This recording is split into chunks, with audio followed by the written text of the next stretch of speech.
नमस्कार, मैं Neetu Dabas, lecturer geography, government senior secondary school Mujhedi Faridabad से। बच्चों, आज की वीडियो भूगोल कक्षा 11वीं के चैप्टर नंबर 7 भू आकृतियाँ और उनके विकास का पार्ट 3 है। इससे पहले जो 2 पार्ट हैं उसमें हमने पढ़ा है कि भू आकृतियाँ क्या होती हैं, भू आकृतिक क्रियाएँ तथा भू आकृतिक कारक कौन कौन से होते हैं, उनसे निर्मित जो भी शिलाकृतियाँ हैं वो कौन सी होती हैं, भू आकृतियों का विकास कैसे होता है, विकास की अवस्थाएं कौन सी होती हैं और नदियों द्वारा निर्मित शिलाकृतियाँ कौन सी होती हैं, ये हम पढ़ चुके हैं। और इससे आगे हमने भूमिगत जल से बनने वाली शिलाकृतियाँ, हवा और उसके कार्य तथा उससे निर्मित शिलाकृतियों के बारे में पढ़ा है। बच्चों, आगे हम इस वीडियो में पढ़ने वाले हैं हिम नदी से निर्मित शिलाकृतियाँ। हिम नदी क्या होती है? बर्फ की नदी को हम हिम नदी कहते हैं। हिम नदी जो है वो बड़े बड़े हिमखंड होते हैं और अपने ही भार और गुरुत्वाकर्षण के साथ कारण वो पहाड़ी की ढलान के साथ नीचे की तरफ बहने शुरू हो जाते हैं, खिसकने शुरू हो जाते हैं। इसी को कहते हैं बर्फ की सरकती हुई नदियाँ, जिनका नाम होता है हिम नदी। हिम नदी जो है वो अपर्दन कार्य करती है। उसकी मुख्य क्रिया है घर्षण, यानी उसके साथ जो कंकर पत्थर या अवसाद होगा वो इसकी तलहटी को, इसके किनारों को खुरचता हुआ चलेगा, घर्षण करता हुआ चलेगा। तो इसी क्रिया को कहते हैं घर्षण क्रिया। हिम नदी को देखकर कभी भी ऐसा नहीं लगेगा कि ये चल रही है, इसका एहसास नहीं होता। हमें कैसे पता चलेगा कि जो हिम नदी है वो आगे की तरफ बढ़ रही है? वो इसमें छोटे छोटे जो शिलाखंड होंगे या कोई स्तंभ होगा, जब उसका स्थान परिवर्तन हो जाएगा, एक टाइम के बाद अगर एक स्तंभ यहाँ है, धीरे धीरे उसका स्थान यहाँ पर आ जाएगा, तो हम अंदाज़ा लगा सकते हैं कि ये हिम नदी जो है वो आगे की तरफ बढ़ रही है। इसके बाद हिम नदी जो है वो आगे आती है और धीरे धीरे वो ऐसे टेम्परेचर में आ जाती है जहाँ पे टेम्परेचर बढ़ जाता है ऊपरी हिस्से के बजाय, तो यहाँ का इस बर्फ, ये जो बर्फ है ये पिघलने लग जाती है और छोटी छोटी अवनालिकाओं या धाराओं का निर्माण होता है जो आगे नदियों के रूप में बहने लगती हैं। और यहाँ पर फिर हिम नदी जो है वो समाप्त हो जाती है और नदियाँ शुरू हो जाती हैं। इस चित्र में देखिए, ये क्या है? एक हिम नदी है। यहाँ पर ये बर्फ की चादर है और इसके बाद ये नीचे पानी के रूप में बर्फ पिघल रही है और ये आगे बढ़ रही है। इस चित्र में भी आपको ये हिम चादर नजर आ रही हैं। बर्फ की बहुत लंबी लंबी चादरें दूर दूर तक फैली हुई हैं। ये सब क्या हैं? हिम नदियां हैं। अब हिम नदी आगे कैसे चलती है, एक बार मैं ये आपको बता देती हूँ। किसी भी क्षेत्र में जब बर्फ पड़ती है पहाड़ों पर, तो वो बर्फ क्या है, धीरे धीरे उस पर बर्फ का जमाव बढ़ता जाता है। नीचे वाली बर्फ जो है वो कठोर होनी शुरू हो जाती है और वो एक हिमखंड बन जाती है। जब ये हिमखंड चट्टानों या पहाड़ों के संपर्क में आता है, तो यहाँ इनके बीच में टेम्परेचर का गैप आ जाता है। बर्फ जो है वो ठंडी होती है और चट्टानें जो हैं वो, उनका टेम्परेचर इनसे ज़्यादा होने के कारण ये नीचे से पिघल जाती है। हल्की सी बर्फ जो पिघल जाती है और पिघलने के कारण इसी सहारे, इसी के साथ साथ, ये ढलान के साथ साथ आगे बहती चली जाती है। तो ये क्या बन जाती है? एक हिम की नदी बन जाती है।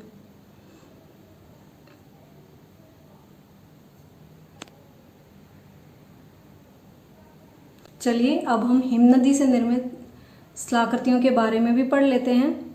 अपर्दन से बनने वाली शिलाकृतियाँ होती हैं शर्क या शर्क झील, हॉर्न या गिरिशृंग, अरेत या तीक्ष्ण कटक, यू आकार की घाटी, लटकती घाटी और फियोर्ड। निक्षेपण से शिलाकृतियों का निर्माण होगा हिमोड का, पार्श्विक, मध्यस्थ और अंतिम हिमोड, एस्कर, हिमानी धोत मैदान और ड्रमलिन। इस चित्र में आपको ये सभी आकृतियां नजर आ रही होंगी। ये क्या हैं? हिम नदी से निर्मित अपरदनात्मक और निक्षेपणात्मक शिलाकृतियां हैं। अब आगे हम इन्हीं को विस्तार से जानते हैं, पढ़ लेते हैं हम इसके बारे में। सबसे पहले अपरदन से निर्मित सर्क के बारे में जानते हैं। सर्क क्या होता है? सर्क जो है, जब किसी भी पहाड़ की चोटी पर जब बर्फ गिरती है तो वो नीचे ढलान के साथ नीचे आती है, तो वो कटाव करती है, वहाँ घर्षण से कटाव करती है। जो बड़ी बड़ी चट्टानें हैं वो धीरे धीरे घर्षित होने से उनमें कटाव होता रहेगा और एक खड़े ढाल का निर्माण हो जाएगा। और ये खड़ा ढाल और इसके नीचे फिर एक गर्त बन जाता है, तो क्या कहलाता है, ये सर्क बन जाता है। इस चित्र में देखिए,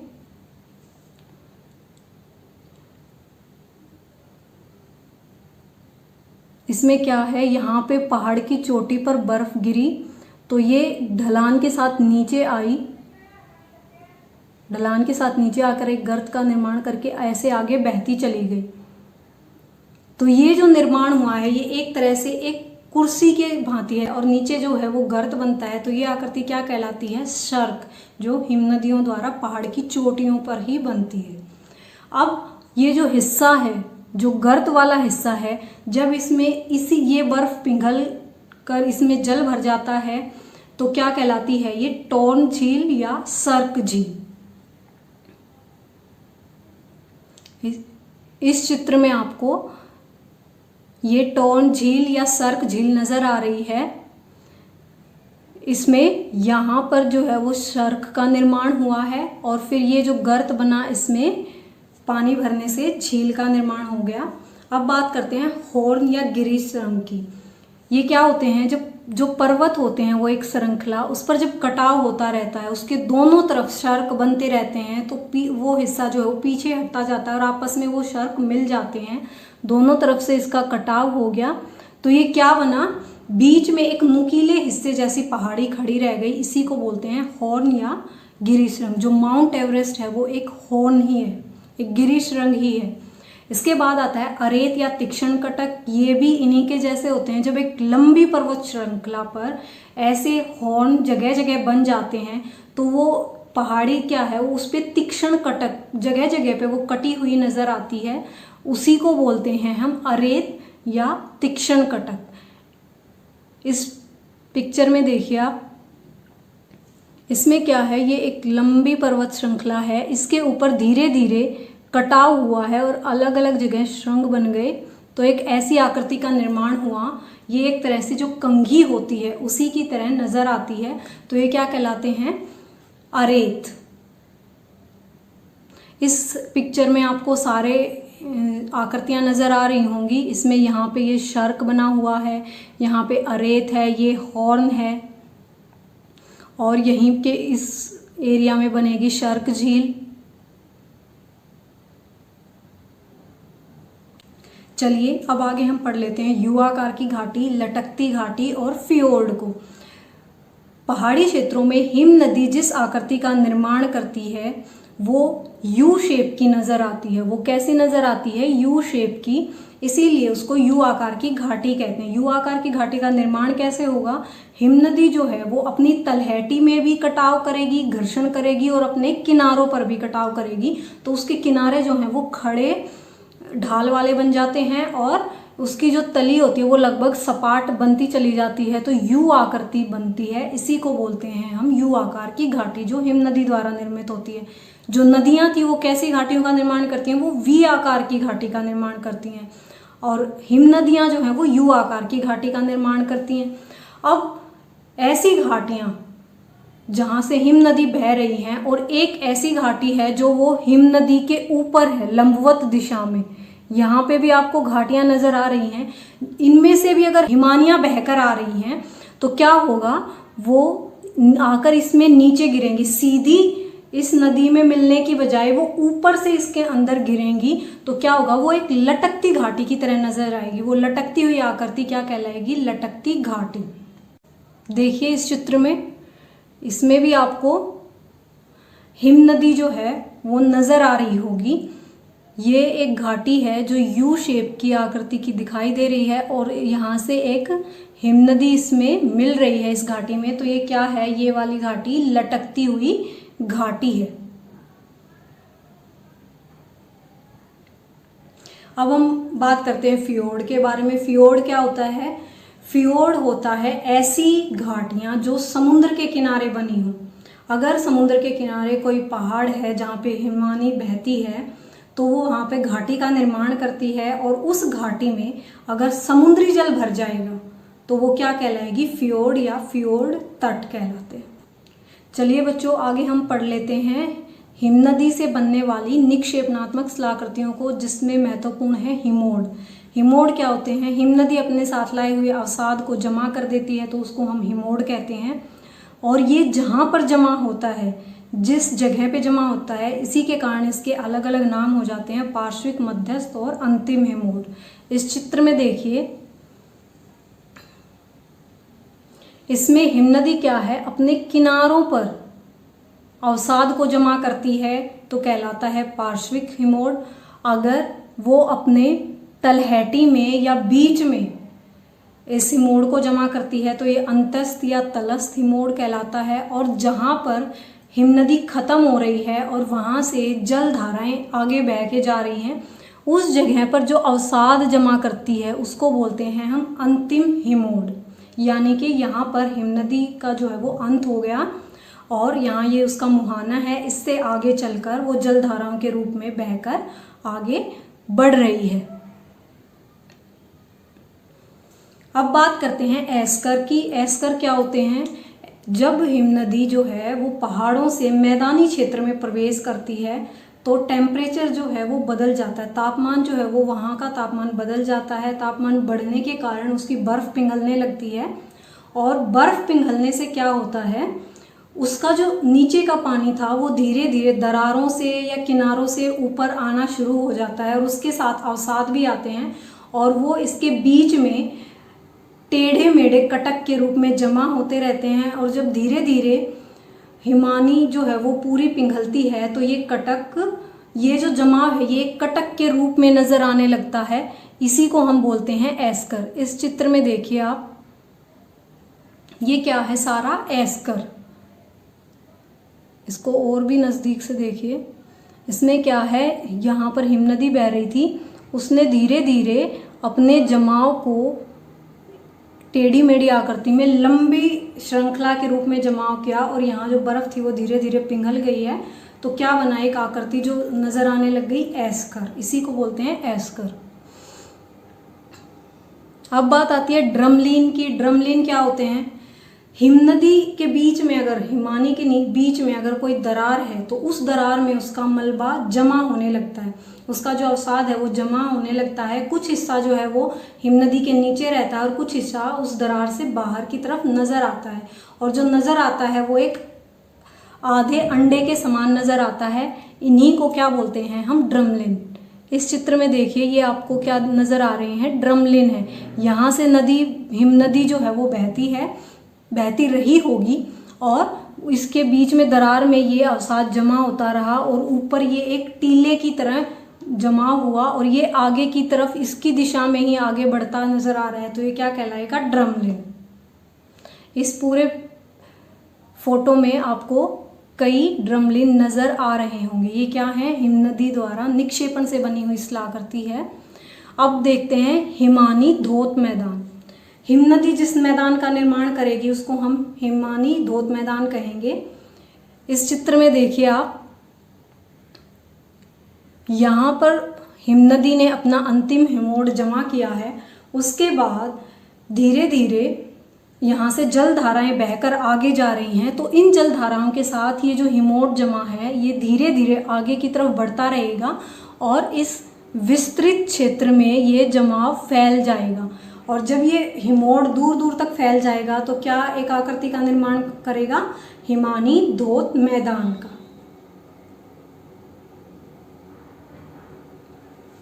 चलिए, हिमानी से निर्मित शिलाकृतियों को पढ़ने के बाद अब हम पढ़ लेते हैं हमारी भौतिक कारक समुद्री लहरों या धाराओं से बनने वाली शिलाकृतियों को। समुद्री लहरें जो हैं वो क्या होती हैं, समुद्र में जो लहरें उत्पन्न होती हैं उन्हीं को समुद्री लहरें या धाराएं कहती हैं। ये किस लिए उत्पन्न होती हैं, ज्वार भाटा या सूर्य और चंद्रमा के गुरुत्वाकर्षण के कारण ये ज्वार भाटा से ये जो लहरें हैं वो बनती रहती हैं और ये तट पर आती हैं और वापस चली जाती हैं। इसी से कुछ शिलाकृतियों का निर्माण होता है। जो तटीय प्रक्रियाएं हैं वो बहुत ज़्यादा क्रियाशील होती हैं। तटों के किनारों पर अधिकतर परिवर्तन तरंगों द्वारा ही होंगे। तरंगे जो हैं वो चलती रहेंगी और धीरे धीरे उसके तट पर परिवर्तन करती रहती हैं। इनमें सुनामी तरंगे, जो समुद्र में भूकंप आने से जो तरंगे पैदा होती हैं वो सुनामी तरंगे सबसे ज़्यादा परिवर्तन लाती हैं और ये बहुत ज़्यादा विशाल तरंगे होती हैं। तरंग के कार्य के अतिरिक्त तटीय स्थल रूप को कुछ और कारक हैं वो भी प्रभावित करते हैं। वो क्या है? समुद्र और आसपास के स्थल की बनावट कैसी है, जो जलमग्न तट हैं, जो जल में डूबे हुए तट हैं, वो ऊंची चट्टानें कैसी हैं और उसमें जो नीचे समतल अवसादी चट्टानें हैं वो कैसी हैं। इसके बाद तट पर कुछ परिवर्तन जो हैं वो बहुत शीघ्रता से होते रहते हैं। एक ही स्थान पर क्या होगा? एक ही स्थान पर अलग अलग मौसम में, एक मौसम में अपर्दन होगा तो दूसरे मौसम में उसी जगह पर क्या हो जाएगा? निक्षेपण हो जाता है। तो ये जो परिवर्तन है ये बहुत तेजी से होते हैं समुद्र के किनारे। अब हम समुद्री लहरों से निर्मित शिलाकृतियों के बारे में अच्छे से पढ़ते हैं। अपरदनात्मक शिलाकृतियाँ, भृगु और क्लिफ, तरंग घर्षित वेदिकाएं, समुद्री कंदराएं, समुद्री मेहराब, समुद्री स्टैक। और निक्षेपण से बनने वाली शिलाकृतियाँ कौन कौन सी हैं? पुलिन या बीच, रोधिका या बार या बैरियर, स्पिट या हुक, लैगून झील और टोम्बोलो। इस चित्र में देखिए ये सारी की सारी आकृतियाँ आपको इसमें नजर आ रही होंगी। ये क्या है? समुद्री लहरें समुद्र के तटों पर और समुद्र के अंदर कुछ हिस्सों पर इनका निर्माण करती हैं। चलिए अब हम इन्हीं शिलाकृतियों को विस्तार से पढ़ते हैं। सबसे पहले जानते हैं समुद्री भृगु या क्लिफ को। क्लिफ क्या होती है? एक तरह से एक पहाड़ी ही है। जब समुद्री तटों पर जो पहाड़ियाँ होती हैं, समुद्री लहरें जो हैं उन पर आकर टकराएंगी और पीछे की तरफ जाएंगी। टकराव से वहाँ पर घर्षण होगा, वहाँ पे फोर्स लगेगा तो उनका कटाव होना शुरू हो जाता है, उनकी टूट फूट होनी शुरू हो जाती है। तो चट्टान का जो ऊपरी हिस्सा है वहाँ पर तरंगे कम पहुँच पाएंगी, लेकिन निचले हिस्से पर ज़्यादा कटाव करेंगी। तो क्या होगा? एक ऐसी आकृति का निर्माण हो जाएगा जिसमें ऊपरी चट्टान जो है वो आगे की तरफ ज़्यादा और नीचे वाली चट्टान का हिस्सा जो है वो ज़्यादा कटेगा और ऊपरी वाली चट्टान जो उसके ऊपर झुकी हुई नजर आएगी। तो इसी को बोलते हैं हम समुद्री भृगु। अब बात करते हैं तरंग घर्षित वेदिकाएं। जब समुद्री धाराएं चट्टानों पर टकराती हैं तो इनके अंदर जो विद्यमान कंकर, पत्थर या रेत, गाद जो भी है, नुकीले पदार्थ हैं, वो सारे इस पर टकराते रहेंगे और इनका घर्षण करते रहेंगे और घर्षण से इनके ऊपर छोटी छोटी वेदिकाओं का निर्माण हो जाएगा। इसी को बोलते हैं तरंग घर्षित वेदिकाएं। ये देखिए इस चित्र में आपको यहाँ इन चट्टानों के ऊपर घर्षण से इन आकृतियों का निर्माण नजर आ रहा होगा। ये है तरंग घर्षित वेदिकाएं। अब बात करते हैं समुद्री कंदराओं के बारे में। समुद्री कंदराएं वही है, पहाड़ी जो भृगु है उसके साथ टकराती रहेंगी तरंगे, तो वहाँ पे नीचे वाले हिस्से का कटाव कर देंगी वो, और वो कटाव क्या होगा? वो अंदर तक हो जाएगा उस चट्टान में, उस पहाड़ी में। तो क्या हो जाएगा? एक गुफा का निर्माण हो जाएगा, और यही कहलाएंगी समुद्री कंदराएं। अब बात है, जब इन समुद्री कंदराओं का बीच का हिस्सा जो है वो आर पार हो जाए, इन पे इतना कटाव हो जाए कि आर पार नजर आने लगे, तो ये क्या बन जाता है? समुद्री मेहराब। ये देखिए इस चित्र में यहाँ पे गुफा बनी होगी, उसके बाद उसका आर पार कटाव हो गया धाराओं का बार बार अपरदन कार्य से, तो ये आर पार नजर आने के कारण किस आकृति का निर्माण हुआ? समुद्री मेहराब का।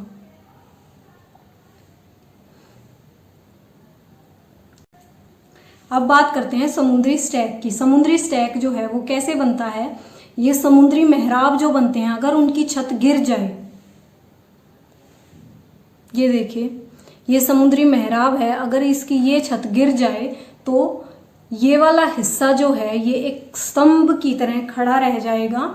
इसी को बोलते हैं हम समुद्री स्टैक।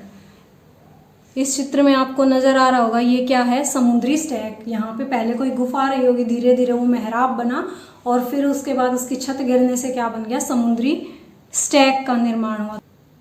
चलिए अब हम पढ़ते हैं समुद्र के निक्षेपण से बनने वाली शिलाकृतियों के बारे में। पुलीन या बीच, रोधिका या बार्स, बैरियर या रोध, स्पिट व हुक, टोम्बोलो और लैगून झील को। पुलिन कैसे बनता है? समुद्र में जो भी अवसाद होता है, समुद्री तरंगे जब बार बार तट पर आती हैं और वापस जाती हैं तो वो उस अवसाद को तट पर धकेलती रहती हैं, और जो आसपास का चट्टानी एरिया होता है उसके बीच में और समुद्री तल के बीच में वो दूर दूर तक फैल जाता है। तो क्या बन जाता है, पुल या बीच बन जाता है। ये देखिए यहाँ पे समुद्री लहरें हैं, समुद्र है, और ये हिस्सा जो है यहाँ पे चट्टाने हैं या छोटे छोटे पहाड़ हैं। यहाँ पे क्या हो रहा है, समुद्री लहरें बार बार तट पर आएंगी और अपने साथ जो अवसाद लाती हैं उसको यहीं जमा करती हैं और पीछे की तरफ हट जाती हैं। तो ये वाला हिस्सा जो है ये क्या बनता है, एक पुलीन या बीच। अब बात करते हैं रोधिका या बैरियर्स या बार के बारे में। रोधिकाएं स्पिट और बैरियर्स कैसे बनते हैं, जो समुद्र है उसमें अवसाद जमा होना शुरू हो जाता है, तट से लेकर समुद्र के अंदरी हिस्से तक जमाव होना शुरू हो जाए, तट से लगकर आगे की तरफ जमा होना शुरू हो जाए तो ये क्या कहलाएंगी, ये स्पिट कहलाएंगी या फिर बैरियर कहलाएंगी, अवरोध बार्स कहलाएंगी। इसमें फर्क इतना होता है कि जब इसका एक हिस्सा तट के साथ जमा रहेगा और दूसरा समुद्र की तरफ बढ़ेगा उसको बोलते हैं हम स्पिट। और इस चित्र में देखिए, इसमें आपको क्लियरली समझ में आएगा इन सब का अंतर। इसमें जो अवसाद है वो समुद्र में इस तरीके से जमा होता है कि इसका कोई भी किनारा तट से ना मिले, और तट के साथ समांतर ये जब जमा हो जाता है तो ये इसके और समुद्र के पानी के बीच में क्या होता है, एक अवरोध होता है। इसी को बोलते हैं बैरियर या रोध। और रोधिका क्या होती है, स्पिट क्या होती है, ये जब एक किनारा समुद्र के तट से मिल जाए और दूसरा समुद्र की तरफ बढ़े तो वो क्या होता है, स्पिट। और अगर ये स्पिट आगे चलकर घूम जाए यानी कि एक हुक की तरह बन जाए, उसी आकृति को बोलते हैं हम हुक।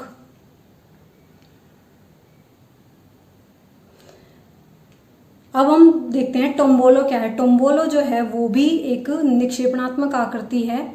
इसमें क्या होता है, जो स्पिट होती हैं, जो अवरोध बनते हैं या जो रोधिकाएं आगे बढ़ती हैं तट के साथ साथ, अगर समुद्र में कोई द्वीप है वहां तक ये रोधिकाएं बढ़ जाती हैं और इनका एक किनारा समुद्र तट के साथ और दूसरा जो किनारा होता है इन रोधिकाओं का वो द्वीप के साथ मिल जाए और एक ऐसे रास्ते का निर्माण हो जाए तो इसी को बोलते हैं हम टोम्बोलो।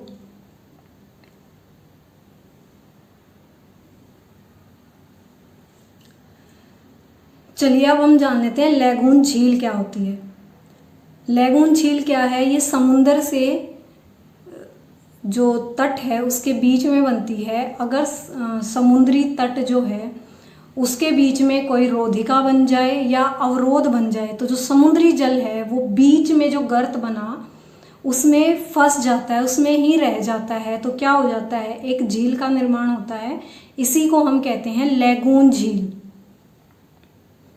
इस चित्र में देखिए, इसमें क्या है, ये है समुद्री तट और यहाँ पे जो है वो समुद्री जल है ये सारा। इनके जब इस तट के साथ साथ रोधिकाएं जो हैं वो आगे की तरफ बढ़ी तो क्या हुआ, ये क्षेत्र इससे अलग हो गया और इसमें ये इसका पानी भरता चला जाता है। तो ये क्या हो जाता है, ये एक लैगून का निर्माण हो जाता है। ये कहाँ बनते हैं, समुद्री किनारों और तट के बीच में ये बन जाते हैं लैगून झील। चलिए बच्चों, अब हमने इस चैप्टर में जितनी भी स्थलाकृतियाँ थी, जितने भी भौतिक कारकों से निर्मित स्थलाकृतियाँ थी वो सब हमने पढ़ ली। अब हम इसमें जो क्वेश्चन आते हैं वो देख लेते हैं। इसमें आपसे पूछा जा सकता है कि कास्ट स्थलाकृतियाँ क्या होती हैं, यानी भूमिगत जल से बनने वाली स्थलाकृतियाँ क्या होती हैं, हवा द्वारा कौन सी स्थलाकृतियों का निर्माण होता है, हिमनदी क्या होती है, हिमनदियों द्वारा कौन सी स्थलाकृतियों का निर्माण होता है, समुद्री तरंगों द्वारा कौन सी स्थलाकृतियों का निर्माण होता है, उनका चित्र सहित वर्णन करें। और इसके अलावा कुछ वन वर्ड या फिर एमसीक्यू क्वेश्चंस भी पूछे जा सकते हैं, जैसे भूमिगत जल कौन सी चट्टानों पर यानी चूनायुक्त चट्टानों पर किस प्रकार की क्रिया करता है, रासायनिक क्रिया द्वारा अपरदन करता है, या पूछा जा सकता है हिम नदियों द्वारा अपर्दन कौन सी मुख्य क्रिया द्वारा होता है, तो कौन सी मुख्य क्रिया द्वारा होता है, घर्षण क्रिया द्वारा होता है। तो आपसे एग्जाम में लॉन्ग क्वेश्चंस भी पूछे जा सकते हैं और वेरी शॉर्ट या फिर एमसीक्यू भी पूछे जा सकते हैं, वन वर्ड भी पूछे जा सकते हैं। तो आप इस चैप्टर को अच्छे से ध्यान से इसको सुने, समझें और जब रिवाइज करें तो इस तरीके से इसको पढ़ें कि आप इसमें से लॉन्ग क्वेश्चंस और शॉर्ट क्वेश्चंस अच्छे से अटेम्प्ट कर पाएं। चलिए बच्चों, इसके साथ ही हमारी आज की वीडियो, हमारा आज का चैप्टर जो है वो कंप्लीट हो जाता है। इसके बाद हम अगली वीडियो में एक नए टॉपिक के साथ मिलेंगे। तब तक आप खुश रहें, स्वस्थ रहें, पढ़ते रहें और आगे बढ़ते रहें। धन्यवाद।